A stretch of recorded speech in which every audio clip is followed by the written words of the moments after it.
ദൂരെ ദൂരെ കടുകുപൂത്ത മഞ്ഞപ്പാടങ്ങൾ, ആപ്പിൾ പൂക്കൾ, മഞ്ഞുമലകൾ. ഈ ഭൂമിയിൽ ഒരു പാരഡൈസ്, ഒരു സ്വർഗമുണ്ടെങ്കിൽ അത് ഈ താഴ്വാരമാണ് എന്ന് നമ്മൾ പറഞ്ഞു പഠിച്ചൊരു സ്ഥലത്താണ്. മനുഷ്യരക്തത്തിന് നടുവിൽ ഒരു പെൺകുട്ടി അനാഥം എന്ന വാക്കിന്റെ പ്രതീകം കണക്കെ പ്രിയപ്പെട്ടവർ ചാരെ മൗനമായിരിക്കുന്ന ഒരു ചിത്രം ഒരിക്കൽ കൂടിയൊന്ന് കാണാനാവില്ല. ആ നിശബ്ദ വേദനയ്ക്ക് എന്തൊരാഴമാണ്. ആ കൈകളിൽ കിടക്കുന്ന ചുവന്ന കുപ്പിവളകൾ മിണ്ടാതെ പറയുന്നുണ്ട്, 6 നാൾ മാത്രം നീണ്ടൊരു മധുവിധ മധുരം. ആർത്തുകരയാൻ പോലും പാങ്ങില്ലാത്ത പകപ്പിൽ, ആ ഇരിപ്പിൽ നിശബ്ദം നിസ്സഹായം ഇടനെഞ്ചിലൂടെ ഹൃദയത്തിന്റെ ആഴത്തിലേക്ക് വിഷം തേച്ച ഇരുമ്പാണികൾ അറഞ്ഞു കയറ്റും പോലെ കൊത്തിവലിക്കുന്നുണ്ട് ആഘാതവേദന. ഈ രാജ്യത്തിന്റെ കൊക്കിന് ജീവനുള്ള കാലത്തോളം മറക്കാവതാണോ? വൈധവ്യങ്ങൾ, പുത്രദുഃഖങ്ങൾ, അനാഥരായ മക്കൾ, ആ 29 പേരുടെ ജീവത്യാഗത്തിന് കാരണക്കാരായ ചെകുത്താന്റെ മക്കൾക്ക് സ്വപ്നത്തിൽ പോലും മാപ്പ് എന്ന വാക്ക് മിണ്ടാവതാണോ, പൊറുക്കാവതാണോ? അന്ന് പത്താൻകോട്ടിൽ, പുൽവാമയിൽ, ഉറിയിൽ, അമർനാഥിൽ, റിയാസിയിലൊക്കെ കുരുതികൾക്ക് ശേഷം പറഞ്ഞ പോലെ അടിച്ചുവെച്ച മട്ടിലാണ് റെഡിമെയ്ഡ് പ്രതികരണം. ഞങ്ങൾക്ക് പങ്കില്ല എന്നാണ് പാകിസ്ഥാന്റെ പറച്ചിൽ. വെറും വ്യാജ വർത്താനം. എന്നിട്ടൊരു അലങ്കാരം പോലെ അയൽ രാജ്യത്തിന് അനുശോചനം. ആർക്ക് വേണമടോ കൊണ്ടുപോയി പുഴുങ്ങി തിന്ന്. നിങ്ങളുടെ ആത്മാർത്ഥതയില്ലാത്ത വെറും വാക്ക് മിസ്റ്റർ ഷഹബാസ് ഷരീഫ് അഥവാ രാജ്യത്തിന്റെ പ്രധാനമന്ത്രി.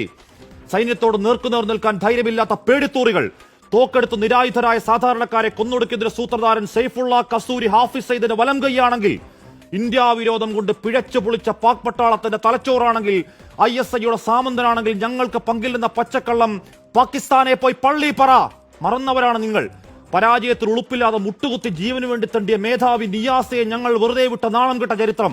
കാർഗിൽ തിരിച്ചോട്ടം, ബലാക്കോട്ടിന്റെ നീലാകാശ് നിറഞ്ഞ മിറാഷ് വിമാനങ്ങൾ, താഴെ ചാമ്പലായി ചത്തുമലച്ചു കിടന്ന ഹാഫിസ് സയ്യിദ് അടവച്ചിറക്കിയ അന്തകവിത്തുകൾ, മരണവക്താക്കൾ ഒക്കെയും മറന്നതാണെങ്കിൽ പഠിക്കുന്നില്ലെങ്കിൽ കാത്തിരിക്കുക ആവർത്തന ചരിത്രം.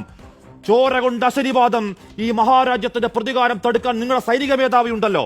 ഇന്ത്യ വിരോധം തലക്കി പിടിച്ച് വട്ടായൊരുത്തൻ അസീം മുനീർ, അയാളും അയാളുടെ കൂലിപ്പട്ടാളവും കുറച്ചുകൂടി മൂക്കണം. ചെറുക്കാമെങ്കിൽ ചെറുക്ക്. അവിടെ മതം തിരിഞ്ഞ് നിങ്ങൾ പാവങ്ങളെ പോയിന്റ് ബ്ലാങ്കിൽ നായാടിയെങ്കിൽ, വീണവന്റെ മതം ചെയ്യാത്ത ഞങ്ങൾ ഇന്ത്യക്കാർ രോഷത്തിൽ എരിയുന്നുണ്ടെങ്കിൽ, വിനാശകാലെ നിങ്ങൾ ചിന്തിയത് ഞങ്ങളുടെ സഹോദരങ്ങളുടെ ചോരയാണെങ്കിൽ, കസൂരിയും അയാളുടെ മാസ്റ്റർ ബ്രെയിൻ തന്തമാരും ആയുഷണ്ണി കാത്തിരുന്നോ? വരുന്നുണ്ട് നിന്റെയൊക്കെ അണ്ണാക്കിലേക്ക് റഫാൽ മൊറാഷ് തീർക്കുന്ന വെടിക്കെട്ട്. വെറിയൻ സാമ്രാജ്യങ്ങൾക്ക് മുകളിലേക്ക് തീമഴ പെയ്യിക്കാൻ ലോകത്തെ എണ്ണം പറഞ്ഞ പട്ടാള ശക്തി. കൂടെ പറന്ന ചോരയ്ക്ക് പകരം ചോദിക്കാൻ ഞങ്ങളുടെ നെഞ്ചിലെ പ്രതികാരത്തിന്റെ സംഹാര ശക്തി.